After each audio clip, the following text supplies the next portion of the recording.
श्रीमद् भागवत महापुराण के तृतीय स्कंद एकादश अध्याय में लिखा हुआ है कि एक सतयुग 4800 दिव्य वर्ष का हुआ करता था उस समय पे, और त्रेता युग 3600 दिव्य वर्ष, उसी तरह द्वापर युग 2400 दिव्य वर्ष और कलयुग 1200 दिव्य वर्ष।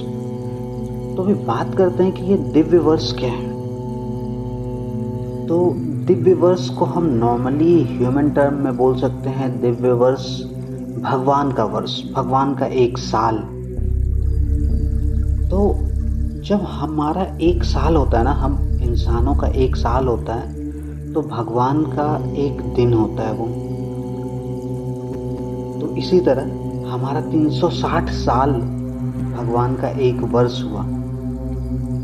तो एक दिव्य वर्ष, भगवान का एक दिव्य वर्ष हमारे 360 साल के बराबर हुआ। तो अगर हम इसको कैलकुलेट करेंगे तो हमारा एक कलयुग 4,32,000 वर्ष का होता है।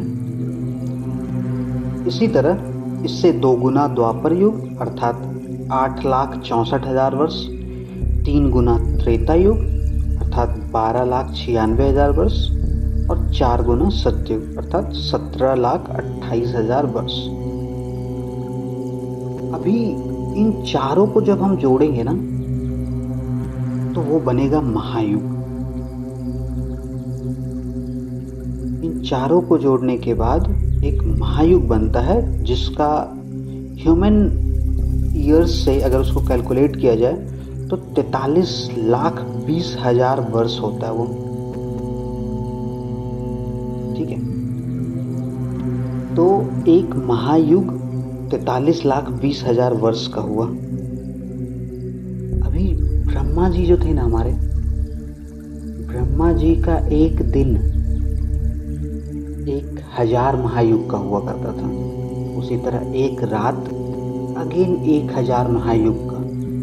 तो ब्रह्मा जी का पूरा कंप्लीट 24 आवर्स, मतलब एक पूरा दिन और रात मिलाकर वो होता था 2,000 महायुग। तो आप कैलकुलेट कर लो, मतलब कैलकुलेटर भी शर्मा जाए ब्रह्मा जी का एक दिन को कैलकुलेट करने में। तो ब्रह्मा जी का एक दिन हुआ 43,20,000 वर्ष इंटू 2000, उतना ब्रह्मा जी का एक दिन होता था इतने वर्ष में।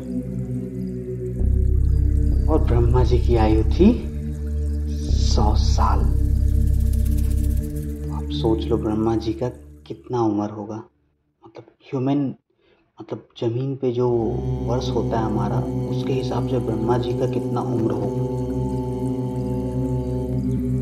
और कमाल की बात तो ये है कि जब ब्रह्मा जी का 100 वर्ष पूरा होता है ना, तो श्री नारायण की सिर्फ एक बार पलकें झपकती हैं।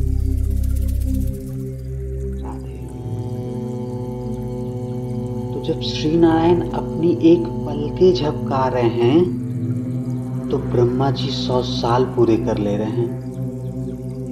तो सोच के देखिए कि श्री नारायण का उम्र क्या होगा।